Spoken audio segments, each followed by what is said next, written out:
Gold, trusted gold buyers. మీరు తాకట్టు పెట్టిన బంగారాన్ని విడిపించి ఈ రోజు ఉన్న మార్కెట్ ధరకు కొనబడను.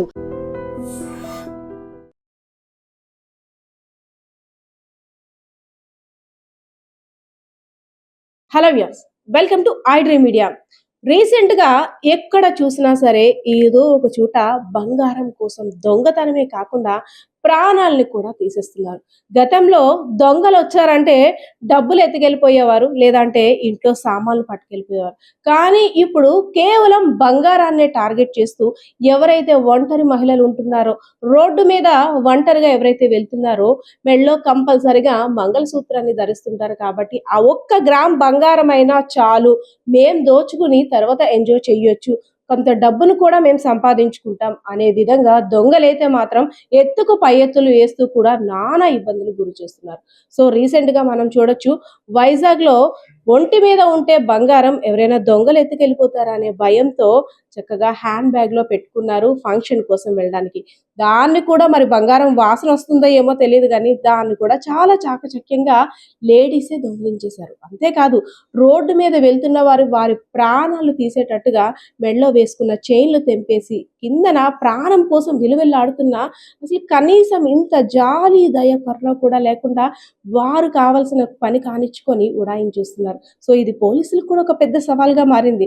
ఎన్ని అవగాహన కార్యక్రమాలు చేపడుతున్నప్పుడు కూడా మహిళలంటే బంగారు ప్రియులు కాబట్టి వారి ప్రాణం వారి చేతుల్లోనే ఉంటుంది. కాబట్టి తప్పనిసరిగా కొన్ని సూచనలు సలహాలు పాటిస్తే ఇలాంటి వాటి నుండి అయితే మనం తప్పించుకోగలం అంటున్నారు విజయనగరం జిల్లా 2 టౌన్ సి అయినటువంటి శ్రీనివాసరావు గారు. ఒకసారి మాట్లాడదాం. Sir, good evening sir. Recent గా ఎక్కడ చూసినా ఇన్నాళ్ళు బూచోడు వస్తాడు, దొంగోడు వస్తాడు, డబ్బులు పట్టుకెళ్ళిపోతాడు అనేసి బీరువాల తాళాలు అన్ని లాక్ చేసుకున్నారు. కానీ ఇప్పుడు ముఖ్యంగా మహిళలు ఒంటి మీద ఉన్న బంగారం మీద కన్నేస్తున్నారు. అది బంగారమో కాదో, అంటే ఒరిజినలో అయిందో కాదో అనవసరం, అది మేము చూసాము, తెంపేసుకొని వెళ్ళిపోవాలి.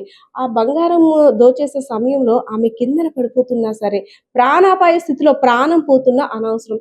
చాలా ఇన్సిడెంట్స్ చూస్తుంటారు. సో ముఖ్యంగా మహిళలు కావచ్చు, ఎవరైనా సరే బంగారం ధరించేవారు ఎలాంటి జాగ్రత్తలు తీసుకోవాలి సార్? విజయనగరం పట్టణంలో ఈ జిల్లా superintendent of police AR Damodar IPS గారి ఆధ్వర్యంలో వాళ్ళ తాలూకు ఉత్తర్వుల మేరకు ఇటువంటి అఫెన్సెస్ మీద అవగాహన చెందించడానికి రోజు కూడా మహిళలతో మేము మీటింగ్స్ పెట్టడం జరుగుతుంది.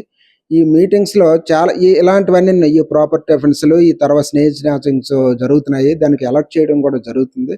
అయితే ఈ అలర్ట్ చేయడంతో పాటు వాళ్ళు కూడా పాటించడం అనేది చాలా చాలా ముఖ్యం. మేము ప్రతి మీటింగ్లో మేము చెప్తున్నాము, ఎప్పుడైనా సరే సింగిల్గా మూమెంట్ అనేది చాలా వరకు తగ్గించుకోమని చెప్తున్నాము. అదేవిధంగా ఈ మనకి మార్నింగ్ కానీ ఈవినింగ్ కానీ వాకింగ్కి వెళ్ళేటప్పుడు కానీ ఇలా చేసేటప్పుడు ఎవరైనా సరే వాళ్ళ ఫ్రెండ్స్తోని, లేకపోతే ఎవరైనా వాళ్ళ ఫ్యామిలీ మెంబర్స్తోని బయటికి వెళ్ళడం అనేది చిన్న ప్రాక్టీస్గా పెట్టుకోవాలి. అదే రకంగా బయటికి డెలిబరేట్గా కనిపించే కంటే ఏదైనా ఒక చీర కొంగుని కానీ చున్నీని కానీ దాన్ని కవర్ చేస్తూ వేసుకోవడం అనేది ఒక మంచి పద్ధతి. ఆ విధంగా వేసుకోమని చెప్తున్నాము.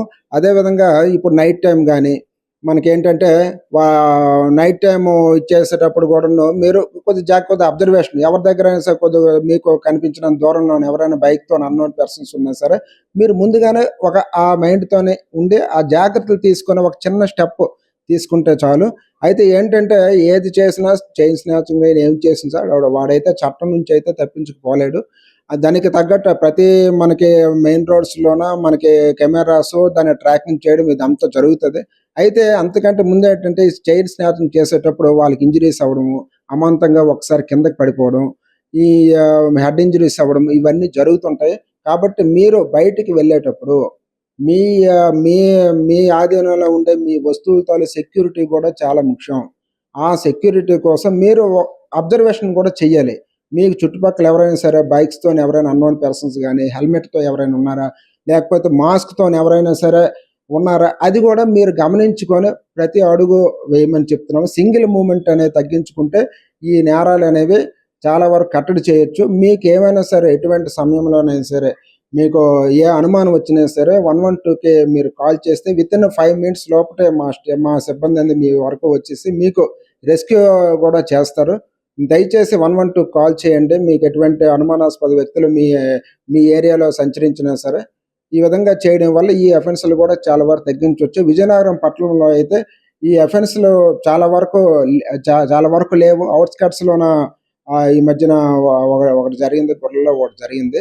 విజయనగరం పట్టణం వరకైతే చూస్తే మాక్సిమం మనకి విజిబుల్ పోలీసింగ్ ఉండడం వల్ల డిఫరెంట్ కార్యక్రమాలతో ఈ మనకి మహిళలకి అవగాహన చెందించడం వల్ల ఈ అఫెన్స్‌లు లేవనే చెప్పాలి. సార్ ఎక్కువగా కాంప్లెక్స్ ఏరియాస్, షాపింగ్ మాల్స్ దగ్గర చాలా తెలివిగా హెల్మెట్ ధరించడం, మాస్క్ పెట్టుకోవడం, అంటే హెల్మెట్ కంపల్సరీగా ధరించాలి వాహన చోదకులని పోలీసులు ఆదేశాలు జారీ చేస్తున్న నేపథ్యంలో ప్రతి ఒక్కరు కూడా హెల్మెట్ పెట్టుకుంటున్నారు.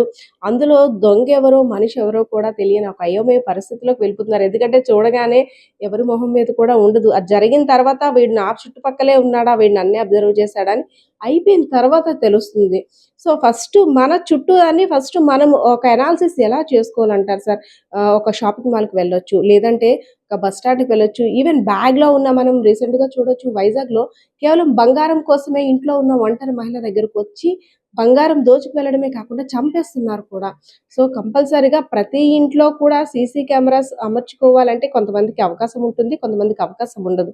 సో, కంపల్సరీగా కొన్ని సూచనలు మీరు చెప్పేటట్టు 99% జరుగుతున్నప్పుడు కూడా ఎక్కడో 1% బాధితులవుతున్నారు. సో, ఇంకాస్త అలర్ట్‌గా ఉండాలంటే మెయిన్ ప్రధాని కూడల్లో ఎలాంటి రెస్ట్రిక్షన్స్ ఉన్నాయి? అంటే జనరల్‌గా ఎక్కువ క్రౌడీ ప్లేసెస్‌లో అయితే ఇది జరగడం చాలా కష్టం. ఎందుకంటే వాడు ఎస్కేపింగ్ ఎలా అవ్వాలనే దేని మీదే ఇది మెయిన్‌గా బేస్ అయ్యి ఉంటది. క్రౌడీ ప్లేస్‌లో అయితే ఒకరు కాకపోతే ఒకరైనా సరే మనకు పట్టేస్తారేమో అని చెప్పేసి ఒక టెన్షన్ వాడిలో ఉంటది. మెయిన్‌గా ఏంటంటే ఔట్‌స్కట్స్‌లో ఏదైనా ఔట్‌స్కట్స్‌లో ఇల్లుండే వాళ్ళు గాని, జనసమ్మర్దం తక్కువ ఉండే ప్లేసులు గాని వాడు మెయిన్‌గా కాన్సంట్రేషన్ చేస్తుంటారు. అయితే రీసెంట్‌గా జరిగిన కొన్ని మనకి స్నాచింగ్ ఇవి చూస్తే ఏంటంటే వాళ్ళు బైక్‌కి నంబర్ ప్లేట్ లేకపోవడం, మాస్కులు పెట్టుకోవడం, హెల్మెట్లు పెట్టుకోవడం ఇది లేటెస్ట్‌గా మనం చూస్తున్నాము. ఎవరైనా మహిళ బయటికి వెళ్ళేటప్పుడు మైండ్‌లో ఇవి ఎవరైనా మనకు అబ్జర్వ్ చేస్తున్నారా లేదా? అది కూడా అబ్జర్వ్ చేసుకోవాలి. వాళ్ళ బైక్‌కి నంబర్ లేదనంటే 100% అతన్ని సస్పెక్ట్ చేయాలి. తర్వాత మాస్కులు పెట్టుకోవడం అనేది కూడా సస్పెక్టెడ్ పర్సన్ గానే చూడాలి. మరి హెల్మెట్స్ ఇదనంటే ఇప్పుడు ఎలాగో హెల్మెట్ కంపల్సరీ అని చెప్పేసి మనం చెప్తున్నాం కాబట్టి అది కొద్దిగా కష్టమైనప్పటికీ నంబర్ ప్లేట్ లేదు అనంటే వాడిని సస్పెక్ట్ చేయాల్సిందే. అటువంటిది ఏమైనా ఉన్నప్పుడు ముందుగానే ప్రికాషన్స్ తీసుకొని ఇప్పుడు ఏదైతే చెప్పామో కవర్ చేసుకోవడం గానీ, లేకపోతే ఎవరైనా మీ ఫ్యామిలీ మెంబర్స్‌ని ఎవరైనా ఫోన్ చేసి రప్పించుకోవడం గానీ, ఏదైనా అప్పటికి ఏదైతే 112 కాల్ చేయడం ద్వారా చేస్తే అఫెన్స్‌లు జరగకుండా మనం చూడొచ్చు. Thank you so much sir. ఇన్నాళ్ళు ఒంటరిగా బయటకు వెళ్ళాలంటే భయపడేవారు. కానీ ఇప్పుడు కాస్తంత గ్రాము బంగారం గాని ఒంటి మీద ఉంటే ఏమో మృత్యువు మన వెంటే ఉందేమో అనేటట్టు భయం కూడా రీసెంట్‌గా కొన్ని సంఘటనలు చూస్తుంటే ఏర్పడిపోతుంది. ఎందుకంటే ముఖ్యంగా బంగారం రేటు ఆకాశాన్ని అంటుతుంది. రోజు రోజుకి కూడా ఒక్కొక్క రకంగా చుక్కలను చూపిస్తుంది. సో, బంగారం మీదే టార్గెట్ చేస్తూ దొంగలు రెచ్చిపోతున్నారు. అలాంటి వారితో అయితే మాత్రం చాలా జాగ్రత్తగా ఉండాలి. ముఖ్యంగా బయటకొచ్చే మహిళలు, అదేవిధంగా ఇంట్లో ఒంటరిగా ఉన్న మహిళలు తప్పనిసరిగా సూచనలు, సలహాలు పాటించాలి. ముఖ్యంగా డ్రెస్సింగ్ స్టైల్‌లో మార్చుకోవాలి. బయటికి వచ్చేటప్పుడు తప్పనిసరిగా మన ఆభరణాలన్నీ కూడా కవర్ చేసే విధంగా డ్రెస్సింగ్ ఉంటే ఇలాంటి వాటి నుండి చైన్ స్నాచర్స్ నుండి తప్పించుకునే అవకాశం అయితే ఉంటుందనైతే తెలియజేస్తున్న పరిస్థితి కనిపిస్తా ఉంది. కెమెరా పర్సన్ బాలకిషోర్‌తో పద్మ, ఐడ్రీమ్ మీడియా, విజయనగరం.